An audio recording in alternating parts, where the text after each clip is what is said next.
Nosso amado Pai, nós reconhecemos que é um privilégio, Senhor, estar diante de Ti, na Tua presença, para ouvir a Tua palavra. A Tua palavra é tudo que nós precisamos.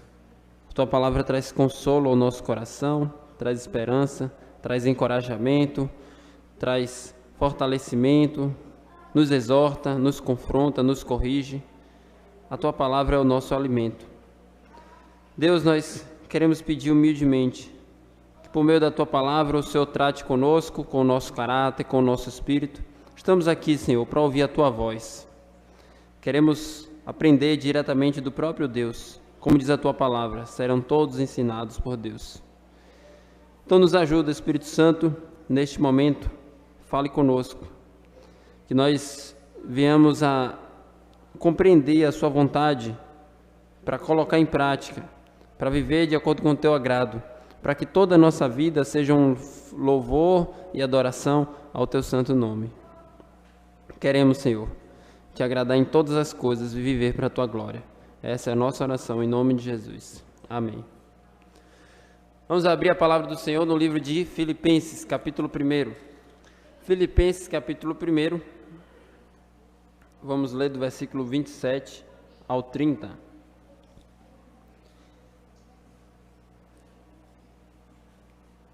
Diz assim a palavra de Deus: Vivei acima de tudo por modo digno do Evangelho de Cristo, para que, ou indo ver-vos, ou estando ausente, ouça no tocante a vós outros, que estáis firmes em um só Espírito, como uma só alma, lutando juntos pela fé evangélica. E que em nada estáis intimidados pelos adversários, pois o que é para eles prova evidente de perdição, é, para vós outros, de salvação. E isto da parte de Deus, porque vos foi concedida a graça de padecerdes por Cristo, e não somente crerdes nele. Pois tendes o mesmo combate que vistes em mim, e ainda agora ouvis que é o meu. O apóstolo Paulo escreveu essa carta para dar notícia sobre a sua situação para aquela igreja, além de agradecer a oferta que aquela igreja enviou para ele. Ele está informando que ele estava preso por pregar o evangelho, mas apesar da sua prisão, do seu sofrimento, pela graça de Deus, o Evangelho continuou se expandindo, e ele disse que se alegra nisso. Ele diz, olha, as minhas cadeias em Cristo se tornaram conhecidas de toda a guarda pretoriana, e o Evangelho está progredindo. No versículo 12 ele diz, quero ainda, irmãos, cientificar-vos que as coisas que me aconteceram têm antes contribuído para o progresso do Evangelho. E aqui está um dos motivos da alegria do apóstolo Paulo.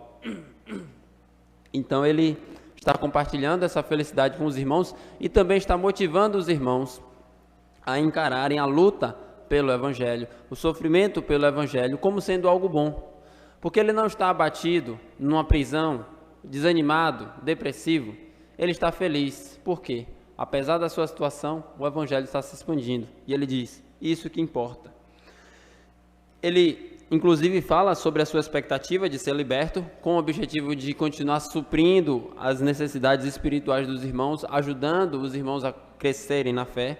Ele fala que o real desejo dele era partir e estar com Cristo, que era incomparavelmente melhor. Mas, diz ele para os filipenses, por vossa causa é mais necessário permanecer na carne. E convencido disto, sou certo de que ficarei e permanecerei com todos vós para o vosso progresso e gozo da fé. E agora ele compartilha um pouco dessa luta com aqueles irmãos. Ele está dizendo, essa luta que eu estou enfrentando por pregar o Evangelho e estar preso, sofrendo pelo nome de Cristo, não é só minha, mas é de vocês também. E nós aplicamos a nós, Igreja Batista Regular Betânia em Portão. Essa luta por pregar o Evangelho e sofrer pelo nome de Cristo é nossa também. Ele diz no versículo 27, vivei acima de tudo por modo digno do Evangelho, para que ou indo ver-vos, ou estando ausente, ouça no tocante a vós outros que estáis firmes em um só Espírito, como uma só alma, lutando juntos pela fé evangélica. Então aqueles irmãos eram da cidade de Filipos, que era uma província romana. Como sendo cidadãos romanos, eles tinham a identidade, a cidadania romana, e isso colocava eles em posição de destaque, posição de glória. Um cidadão romano era alguém que era muito honrado naquela época, fazia parte do império, tinha seus direitos de cidadão romano. Paulo está convocando aqueles irmãos a não se orgulharem da sua cidadania romana, mas a viverem de acordo com a sua cidadania celestial, mostrando, através do seu bom testemunho, que, acima de serem romanos, eles eram cidadãos do céu. E diante daquele mundo caído, que é igualmente o nosso, diante daquele mundo de trevas, que é igualmente o nosso, diante daquele mundo de paganismo e pecado, de mundo de idolatria semelhante ao nosso, Paulo convoca aqueles irmãos para viverem de um modo digno do Evangelho. E o que é que significa isso? Viver de um modo digno do Evangelho. Em um mundo de escuridão, o que é que significa viver de um modo digno do Evangelho? Nós devemos primeiro meditar antes nessa palavra, que nós já contemplamos um pouco ontem na nossa conferência, mas sempre vale a pena lembrar o que é o Evangelho. O Evangelho é a mensagem que Deus criou o homem bom e reto. Eclesiastes capítulo 7, versículo 20 e 29, fala explicitamente isso. Deus criou o homem bom e reto. Significa que Deus criou o homem sendo justo. Eclesiastes 7, verso 20.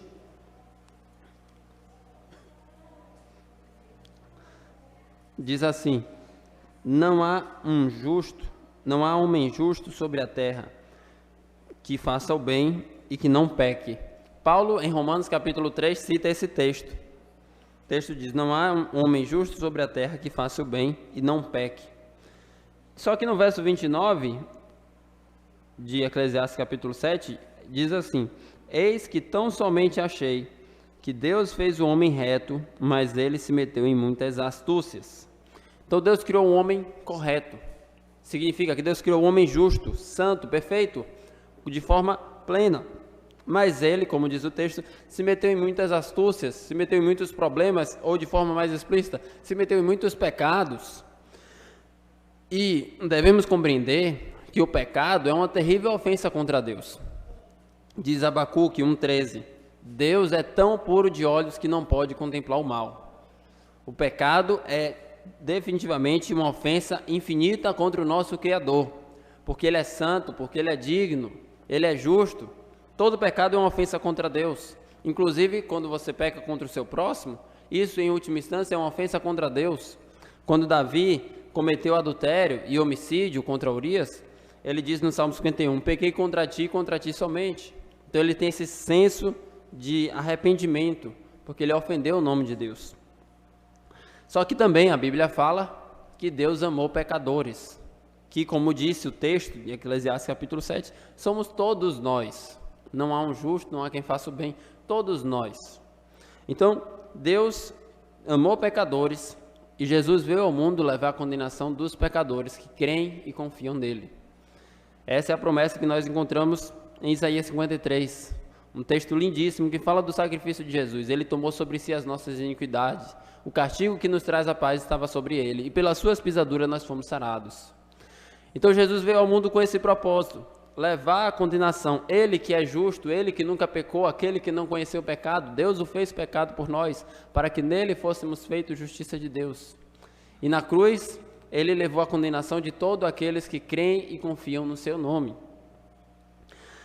Quem crê e quem confia em Jesus Cristo, pela graça de Deus, recebe vida eterna e salvação. Nós, então, todos, devemos nos arrepender dos nossos pecados e ter fé em Jesus Cristo. Diz Marcos 1,15, arrependei-vos e crede no Evangelho.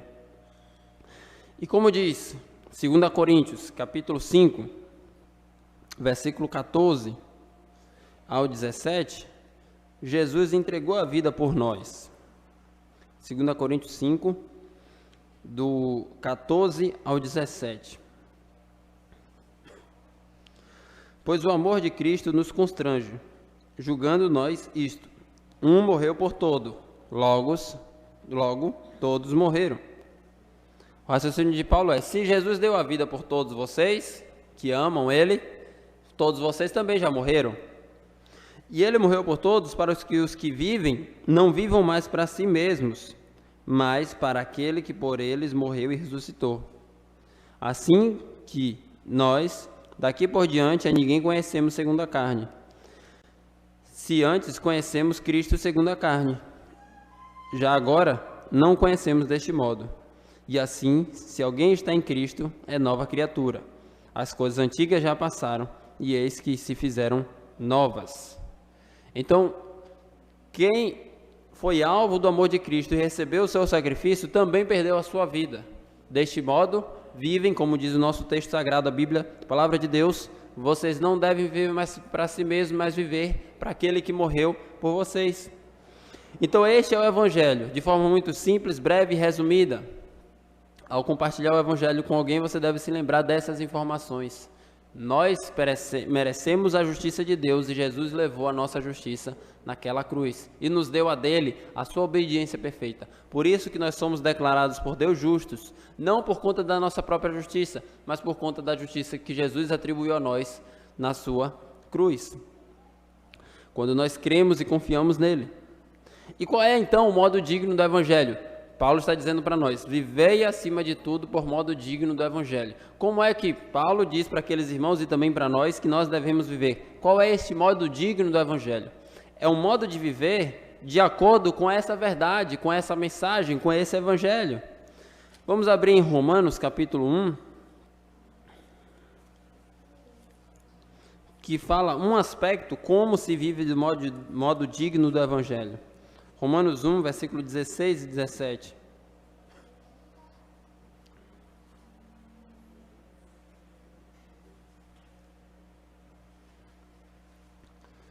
Romanos 1, versículo 16.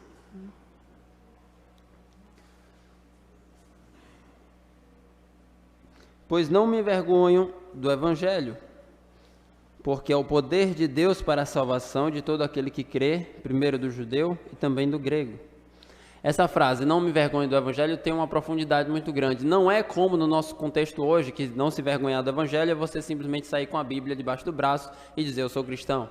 É mais do que isso, é muito mais do que isso. Não me envergonho do Evangelho para o apóstolo Paulo, naquele contexto, era o seguinte, ele estava dizendo, Deus veio a este mundo em carne e o mundo rejeitava completamente essa ideia. E este Deus morreu numa cruz por mim, como um bandido, ao lado de dois bandidos. E as pessoas diziam, isso é loucura. E ele diz, o Evangelho é loucura para os que se perdem, mas para nós que somos salvos é o poder de Deus. E ele diz, eu não me envergonho dessa mensagem. Essa mensagem que o meu Salvador morreu crucificado, para mim não é vergonha. Mas para mim é o poder de Deus. É o poder de Deus para a salvação de todo aquele que crê, primeiro do judeu e também do grego. Essa salvação se expande de modo universal, no sentido que ela é aberta a todos os povos, tanto do povo hebreu quanto aos gentios, como nós, brasileiros. Então nós não devemos nos envergonhar do Evangelho, ainda que seja uma escória para o mundo, ainda que o mundo nos rejeite, ainda que o mundo diga que é loucura crer em um Deus que não se pode ver, não se pode tocar, nós continuamos crendo e lutando por esse Evangelho. Só que o modo digno do Evangelho que eu queria destacar está no versículo 17. Visto que a justiça de Deus se revela no Evangelho, de fé em fé, como está escrito, o justo viverá por fé. Como é o modo digno do Evangelho que está descrito aqui no versículo 7? O justo viverá por fé. E o que é que significa isso em termos práticos, em termos concretos? Como é esse modo digno do Evangelho que o justo deve viver por fé? Significa que toda a vida de um servo de Deus é baseada pela fé no Senhor Jesus Cristo. Mesmo nos momentos difíceis, nos momentos fáceis, nos diversos momentos da vida, o justo continua caminhando. Ainda que não compreenda, ainda que não veja, ainda que não tenha a maré caminhando na direção a seu favor, ainda que todo mundo esteja contrário ao cristão, o justo vive pela fé em Deus e em sua palavra, em Deus e no seu Evangelho.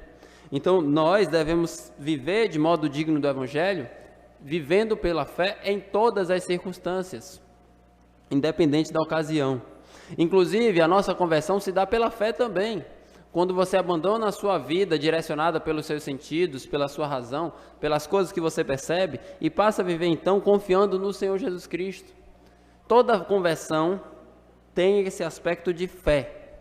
Não sei como foi a sua, mas posso relatar brevemente como foi a minha. Eu me questionava muitas vezes, será realmente que Deus existe?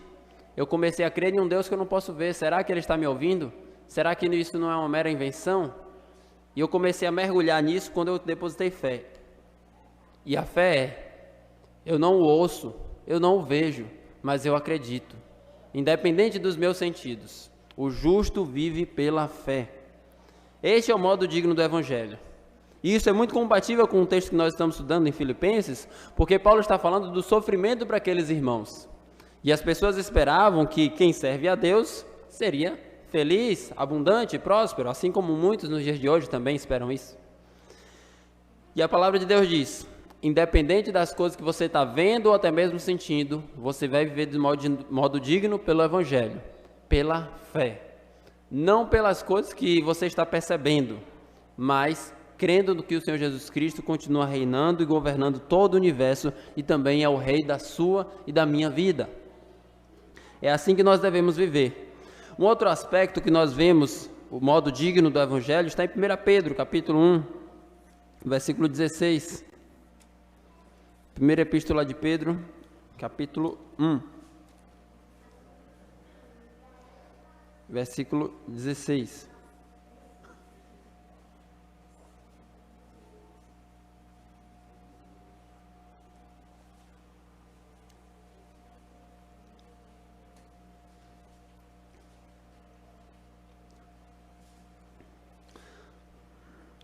Esse texto é uma citação de Levítico. Primeira Epístola de Pedro, capítulo 1, verso 16, diz: porque está escrito: sede santos, porque eu sou santo. Quando você olha para Deus, para o seu caráter, contempla quem Deus é, você vê a santidade de Deus com a diversidade de todos os seus atributos. E você vai viver de acordo com a dignidade de quem Deus é. Deus é santo, isso implica que você deve ser santo também. Se Deus é amor, você deve refletir o amor de Deus. Se Deus é misericordioso, como diz Mateus capítulo 5, sede vós misericordiosos também, como é o vosso Pai Celestial. Então, o que você contempla e maravilha em Deus, você deve refletir esses atributos, porque você deve comunicar a semelhança do seu Pai Celestial. Então, viver de um modo digno do Evangelho é viver de acordo com o que você conheceu de Deus em sua palavra. Se você conheceu a Deus por meio do Evangelho, conheceu que Ele é santo, que Ele é justo, que Ele é misericordioso e também bondoso, você deve refletir essas características, essas atitudes e virtudes na sua vida, porque essa é uma vida de modo digno do Evangelho, de acordo com o caráter de Deus. Se você olha para Deus que é santo e vive de maneira impura, como essa vida seria de modo digno de Deus, de modo digno do Evangelho? Então, viver de modo digno do Evangelho, além de ser uma vida guiada pela fé, é uma vida guiada pelos atributos de Deus. Você deve ser conforme Deus é. Se Ele é santo, você vai imitar a sua santidade. Se Ele é justo, você vai imitar a sua justiça. Se Ele é amoroso, você vai imitar o seu amor. Se Ele é misericordioso, você vai imitar a sua misericórdia. Você deve refletir o caráter de Deus com as suas atitudes, com as suas palavras, com as suas emoções, com o que você é. Diz a palavra: sede santo, porque eu sou santo. E um outro aspecto do modo digno do Evangelho está em 2 Coríntios, capítulo 5, versículo 20.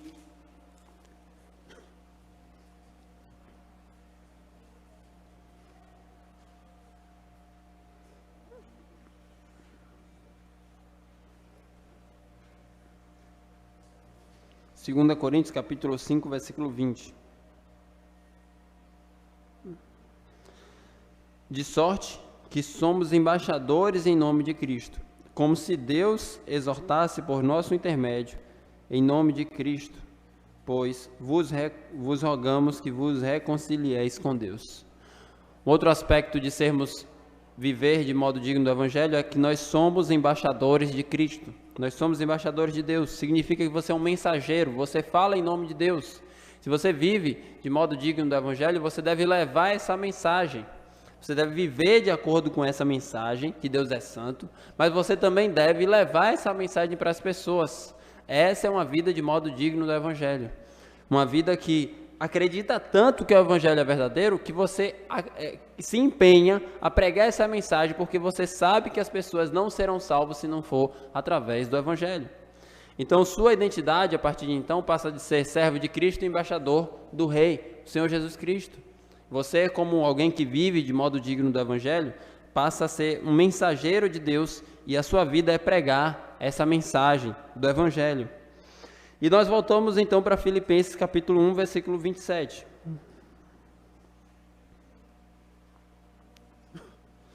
Filipenses 1, 27.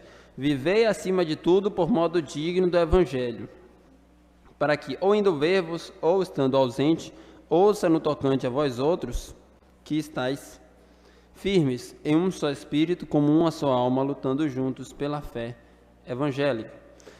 Paulo queria se alegrar com o crescimento espiritual daqueles irmãos, queria se alegrar com o avanço na fé daqueles irmãos.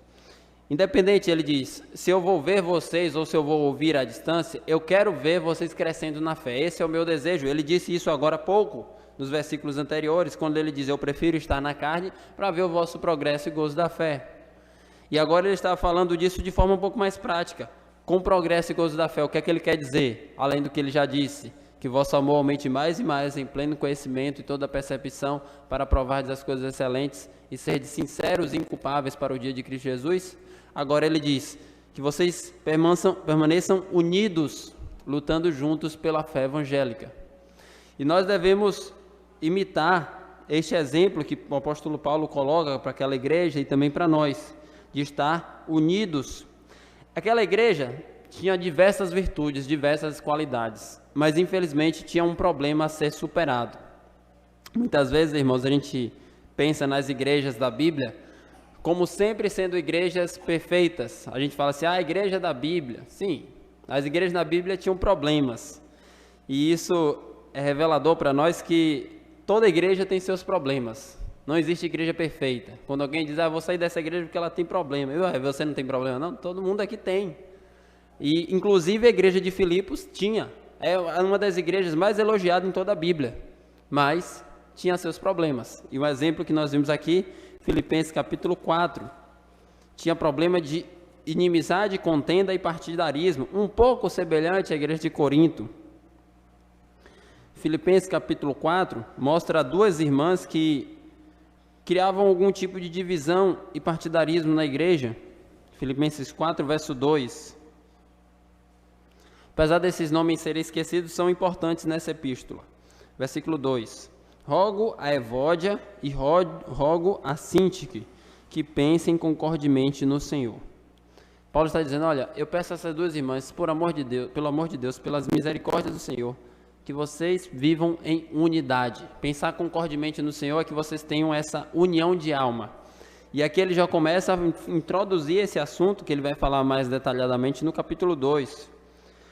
No versículo 27 de Filipenses 1, ele diz, eu desejo e oro por vocês, que vocês estejam firmes em um só espírito, uma só alma, lutando juntos pelo Evangelho.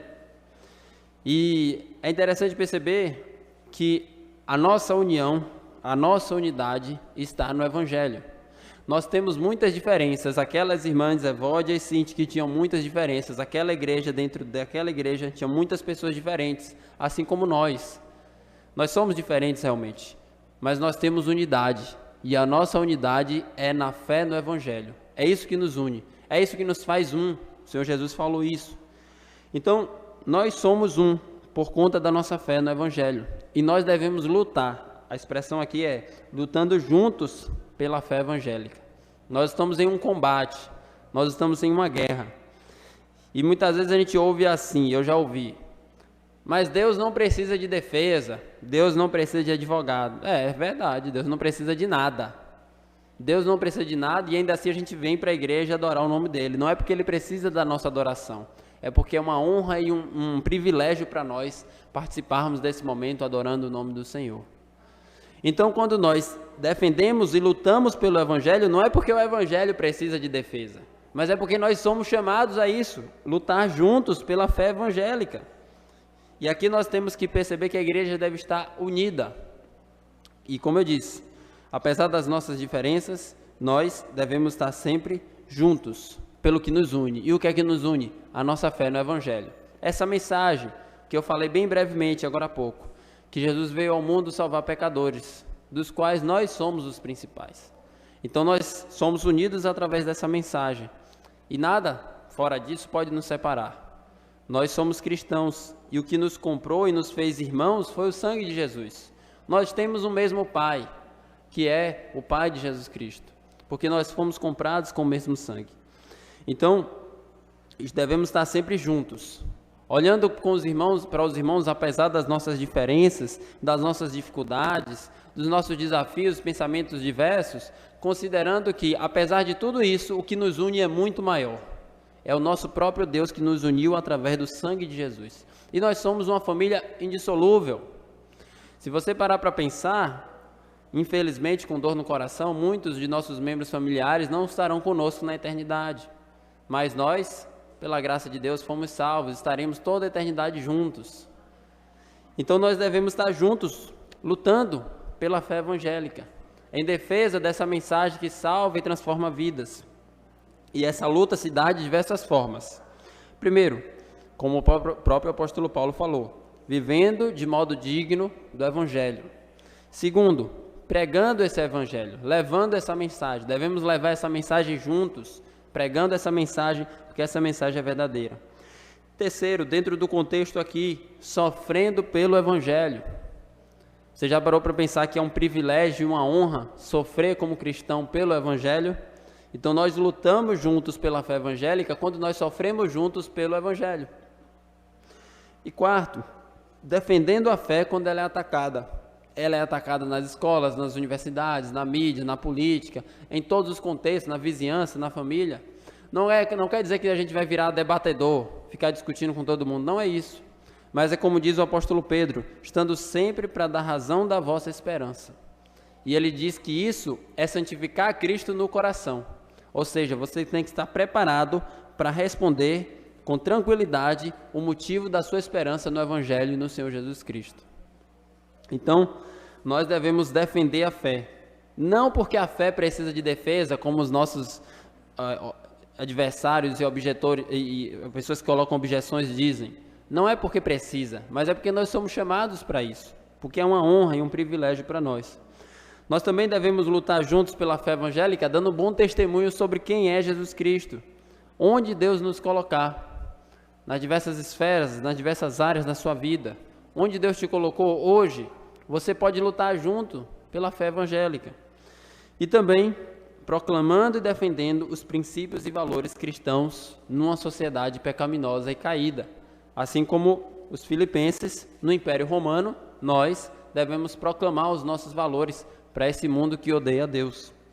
Então esse é o nosso chamado, lutar juntos, não sozinhos, mas como um corpo. Isso é bem interessante, porque nós estamos unidos uns aos outros. Sozinho, a gente não vai muito longe. Mas Deus nos deu uma família, Deus não nos chamou a viver isolados. Se você olhar toda a Bíblia, fala de Deus reunindo um povo para viver em comunidade. Infelizmente, muitas pessoas têm optado por querer viver o cristianismo, a fé em Jesus, de forma ilhada, isolada, sem comunhão com os irmãos.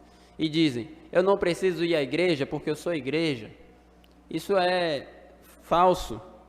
Não existe a mão dizer que é o corpo inteiro. A mão é parte do corpo e cada um de nós somos parte do corpo. Então nós somos corpo quando estamos juntos, unidos uns aos outros. Eu dependo de vocês e nós dependemos uns dos outros. Todos nós devemos estar juntos. Por isso que a Bíblia fala sempre do corpo de Cristo viver em unidade. E o Senhor Jesus nos lembra, casa dividida não subsiste. E o versículo 28 de Filipenses capítulo 1, ele diz o seguinte: e que em nada estáis intimidados pelos adversários, pois o que é para eles prova evidente de perdição, é para vós outros de salvação, e isto da parte de Deus. Então, o apóstolo Paulo fala que nós estamos em um combate. Ele diz, lutando juntos pela fé evangélica. E ele usa essa linguagem em outros momentos da própria palavra de Deus.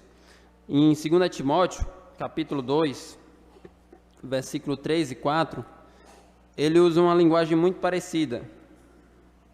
E ele diz para o jovem Timóteo, 2 Timóteo, capítulo 2, verso 3 e 4.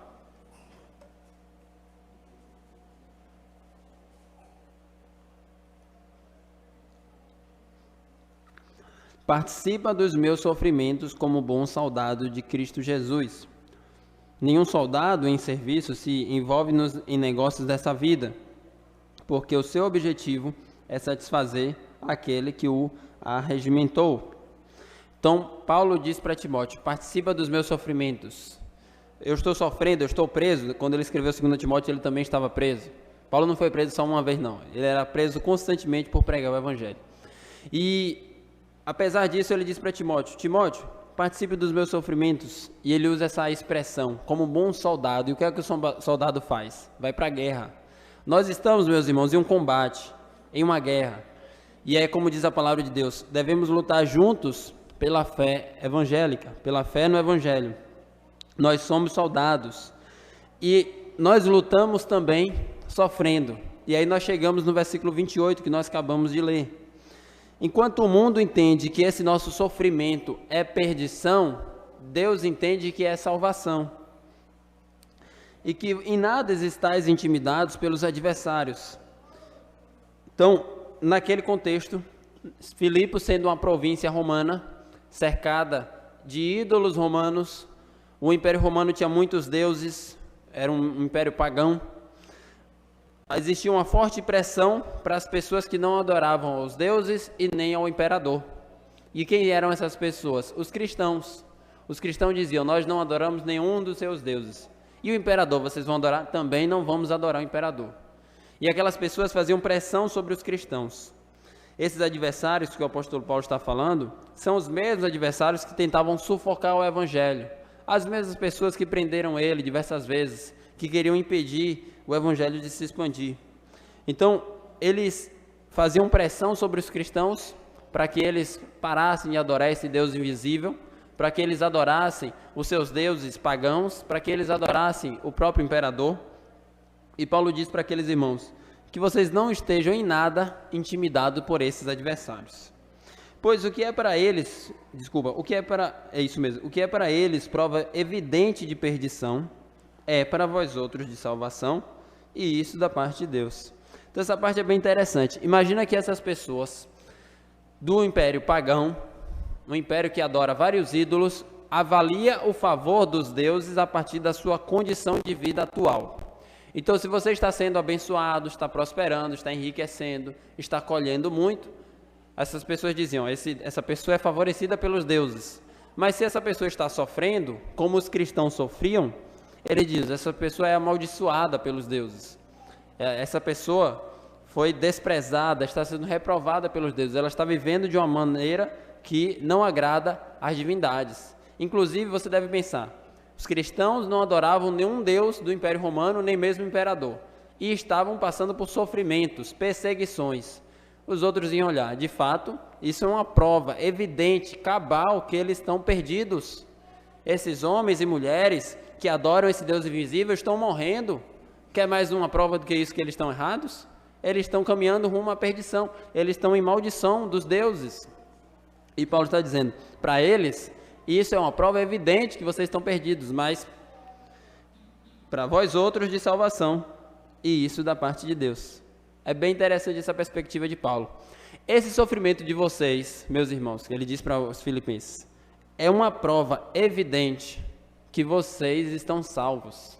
Enquanto os irmãos poderiam ser olhados pelo mundo como pessoas perdidas, ele está dizendo, da parte de Deus vocês estão salvos. E uma prova disso, eu vou mostrar, vocês estão sofrendo pelo nome de Jesus. Quem é que vai sofrer pelo nome de Jesus, se não um verdadeiro cristão? Aquela pessoa que não ama a Cristo de fato, quando vê um sofrimento, abandona. Mas o crente que é fiel, diante das dificuldades e adversidades da vida, permanece mesmo em meio aos sofrimentos. E isso é uma prova evidente de salvação a vós outros. Então, tem muitas pessoas hoje que avaliam o favor de Deus de acordo com as condições materiais. Se você está sendo abençoado, se a sua saúde está tudo bem, se tudo vai bem na sua vida, então as pessoas dizem que você está recebendo o favor de Deus. Mas se tudo vai mal, então há algum pecado, há alguma maldição. Uma mentalidade muito semelhante à mentalidade pagã, antiga. Mas nós não vemos assim. Se a gente avaliasse o amor de Deus por nós, de acordo com sofrimento ou felicidade material e visível, a gente poderia dizer que o apóstolo Paulo foi uma das pessoas mais odiadas por Deus, ou até mesmo o Jó. Mas não é bem verdade isso, e nós sabemos. O amor de Deus não é medido pelas coisas que nos acontecem nessa vida. O amor de Deus, diz Romanos 5:8, é medido pela cruz de Jesus. Mas Deus prova o seu amor para conosco pelo fato de ter Cristo morrido por nós, sendo nós ainda pecadores. Ainda que tudo vá mal na sua vida e você morra pelo nome de Cristo, Deus já provou o seu amor por você. É só você olhar para a cruz. Não meça pelo seu saldo bancário, pela sua geladeira ou pela sua condição de saúde. Meça pela entrega que ele fez, que foi do seu Filho amado Jesus Cristo naquela cruz. Ele deu o que ele tinha de melhor por você. E Paulo diz essa palavra: o amor de Deus foi provado, foi atestado, foi evidenciado. Então nós não podemos nos deixar seduzir por essa mentalidade pagã que tem entrado na igreja, de avaliar o amor de Deus pelas coisas que nos acontecem, se estamos sofrendo ou se estamos felizes. Paulo está dizendo para aqueles irmãos: olha, vocês podem estar sofrendo assim como eu estou aqui preso, mas nós cremos que isso é um sinal de salvação. Sofrer pelo Evangelho é um sinal de salvação. E ele continua no versículo 29, dizendo: porque vos foi concedida a graça de padecerdes por Cristo, e não somente crerdes nele. É muito interessante essa perspectiva do apóstolo Paulo. Ele diz o seguinte: é graça, duas coisas: crer em Jesus e sofrer por ele. Na verdade, a ordem que ele coloca é a inversa: sofrer por Jesus e crer por ele, e crer nele. Então, você já parou para pensar que sofrer por Jesus é graça, assim como a salvação? Nós falamos da graça de ser salvo, mas se você está sofrendo por causa do nome de Jesus, porque você é um cristão que vive de modo digno do Evangelho, isso é uma graça de Deus. Nós não merecemos, mas é um privilégio, é uma honra que Deus tem nos concedido. E nós lemos hoje, eu queria ler novamente, Atos capítulo 5, versículo 40.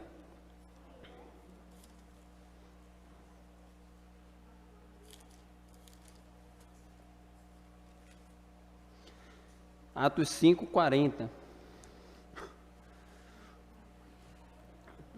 Deus, em sua providência, fez que a gente lesse esse capítulo todo hoje. Graças a Deus por isso. Nós vimos o contexto. Aqueles apóstolos, Pedro e João, receberam a seguinte ordem: vocês não vão pregar o nome de Jesus Cristo, tá certo? Eles disseram: não.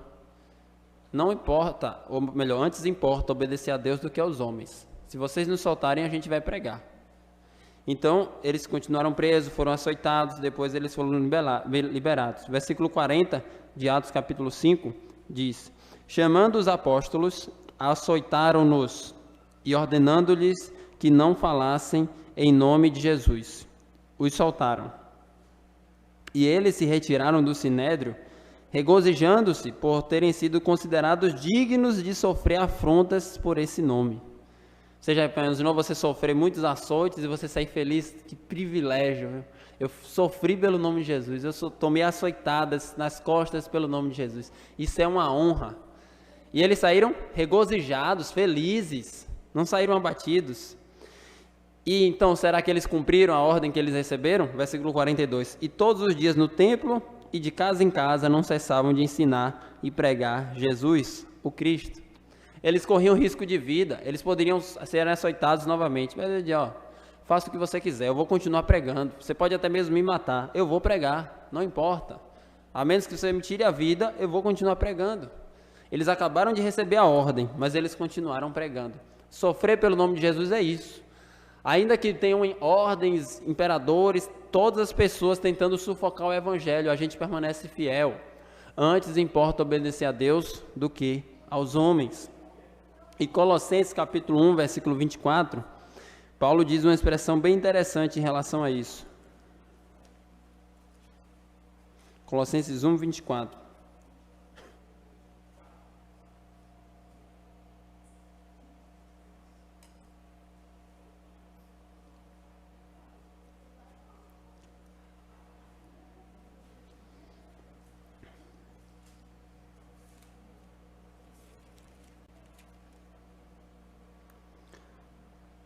Agora me regozijo nos meus sofrimentos por vós, e preencho o que me resta das aflições de Cristo, na minha carne, a favor do seu corpo, que é a igreja. Essa expressão, preencho o que me resta, ou completando as aflições de Cristo. Paulo está dizendo o seguinte: quando ele sofre por causa do nome de Jesus, e esse inclusive era o chamado dele, quando Deus converteu ele diz para Ananias: esse para mim é um vaso escolhido para sofrer por causa do meu nome, eu vou mostrar para ele isso. Eu estou completando as aflições de Cristo. É como se na cruz Jesus sofreu, mas Paulo e nós cristãos, ampliando o seu sofrimento quando levamos a mensagem do Evangelho por conta das pessoas que Deus ama e sofremos por amor do nome dele. Então eu queria deixar isso aqui muito claro, como diz Filipenses 1:29, sofrer por Jesus é graça, é uma honra, é um privilégio. E foi crendo nisso que muitos irmãos do passado, como eu já disse aqui outras vezes, iam serem martirizados, queimados, crucificados, louvando a Deus. Pedro, inclusive, é dito pela tradição e pela história, que foi condenado a morrer crucificado. Então, o que é que ele disse? Eu não sou digno de morrer como o Senhor Jesus. Por favor, me crucifiquem de cabeça para baixo. E é dito pela história que ele foi crucificado de cabeça para baixo. Então, os irmãos que viviam de modo digno do Evangelho tinham essa consciência muito forte. Viver de modo digno do Evangelho é sofrer por Jesus. E sofrer por Jesus é uma honra, é um privilégio. É graça que nós não merecemos, mas Deus nos concede esse privilégio. Porém, tem outra informação aqui. Não apenas sofrer por Jesus é graça, mas crer em Jesus também é graça.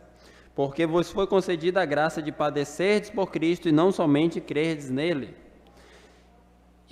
Essa informação é bem importante, porque tem pessoas que acham que crer em Jesus é uma mera questão de você convencer a pessoa. E tem muitas igrejas por aí que colocam uma música, um jogo de luzes, colocam todo um apelo, faz uma tentativa humana de convencer a pessoa. Mas a Bíblia diz que crer em Jesus é graça. Se você está aqui hoje, se você creu no Evangelho, é tão somente pela graça de Deus. Não é porque eu, ou você, ou ninguém, é melhor do que quem não se converteu. Não é porque você foi mais esperto e entendeu, foi mais inteligente e entendeu o caminho da salvação e você foi mais digno do Evangelho. Não é isso. Mas é pela graça de Deus que nós cremos. A Bíblia diz em Atos 16, versículo 14, o texto que fala do início da igreja de Filipos, que Deus abriu o coração de Lídia para entender as verdades que Paulo estava pregando. Ezequiel diz que Deus dá um novo coração. E João diz que Deus faz nascer de novo. Jesus, em João 6, versículo 65, diz que ninguém pode vir a mim se pelo Pai não for concedido, ou seja, ir a Jesus é concedido pelo Pai. A Bíblia diz também que Deus dá a fé, Hebreus 12, Jesus é o autor e consumador da fé. E como nós acabamos de ler aqui, Deus concede a graça de crer. E Filipenses 2, 12 e 13, é Deus quem opera em vós tanto querer como efetuar.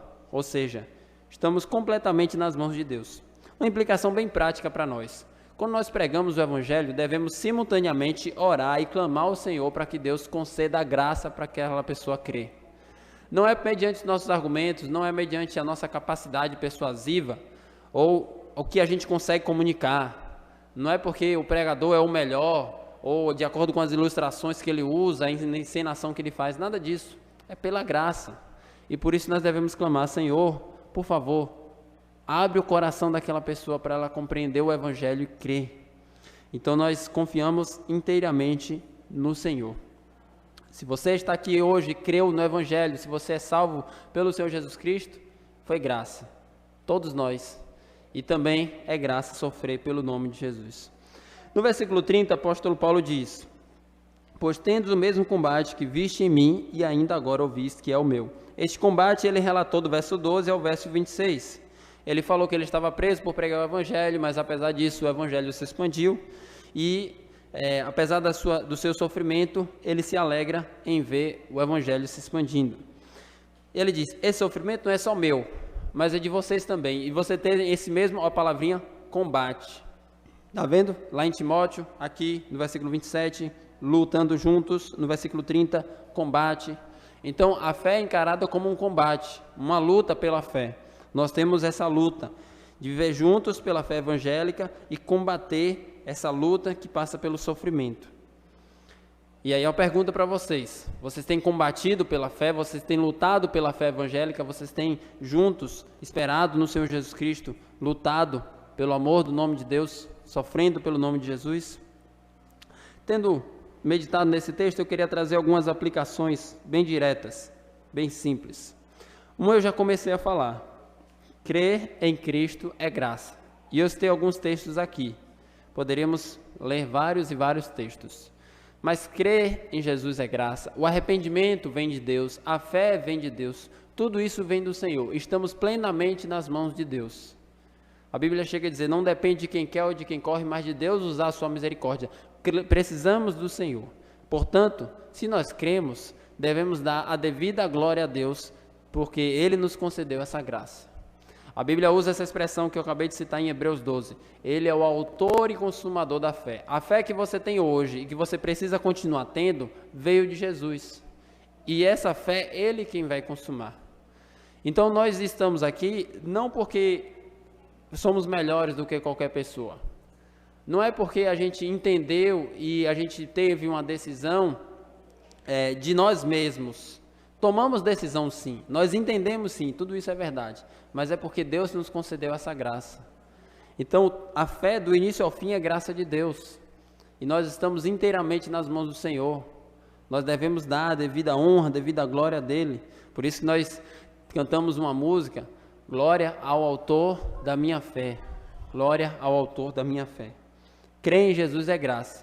Devemos levar essa mensagem clamando para que Deus derrame essa graça.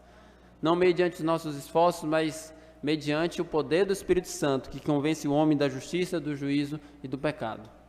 Então nós precisamos ter essa convicção. Crer em Jesus é graça de Deus. Nos foi concedido, é um presente que Deus nos concedeu. Não foi mediante a nossa força e o nosso esforço. Foi porque Deus nos escolheu antes da fundação do mundo e quis nos doar a capacidade de crer nele e se arrepender dos nossos pecados e depositar fé e esperança no Senhor Jesus Cristo. Uma outra lição que nós extraímos aqui desse texto: devemos sempre estar juntos na fé pelo Evangelho. Como eu já falei, tem muitas coisas que nós somos diferentes, isso é normal. Cada cabeça é um mundo. E até mesmo dentro de uma família tem pessoas com mentalidade diferente. Isso é normal. Naquela igreja as pessoas eram diferentes. Apesar das nossas diferenças, irmãos, devemos estar sempre juntos, unidos. O Senhor Jesus falou sobre essa unidade que a igreja deveria ter. O apóstolo João falou na primeira epístola sobre essa unidade que a igreja deveria ter. E aqui Paulo diz, no final do capítulo 1, sobre essa unidade, ele começa o capítulo 2 falando sobre essa unidade.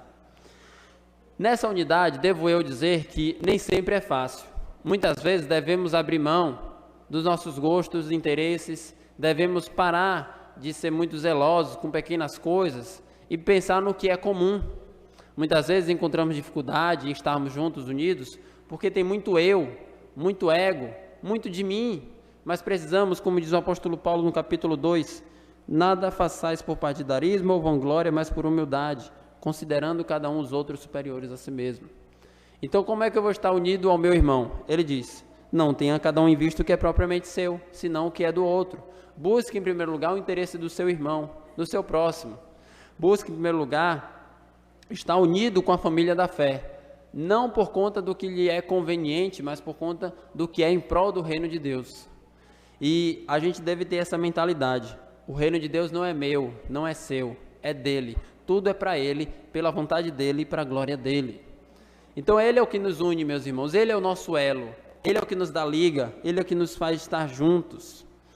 Tem uma ilustração sobre essa ideia de lutar juntos e estar unidos, juntos pela fé evangélica, que a gente consegue perceber um pouco no filme dos espartanos, 300. Eles fazem uma parede de escudos e eles estão ali lutando juntos. E a força deles é a unidade. São 300 espartanos que vencem milhões de persas. Por que eles vencem milhões de persas? Porque eles estão juntos. Cada um é uma parede de escudo ali junto ao outro. Se um se desligar do outro, fragiliza todo o grupo. E nós somos assim. Precisamos estar conectados. Quando a gente começa a se afastar uns dos outros, começamos a nos fragilizar. O que é que acontece se eu cortar minha mão? A minha mão morre. Um membro do corpo longe do corpo está fadado à morte.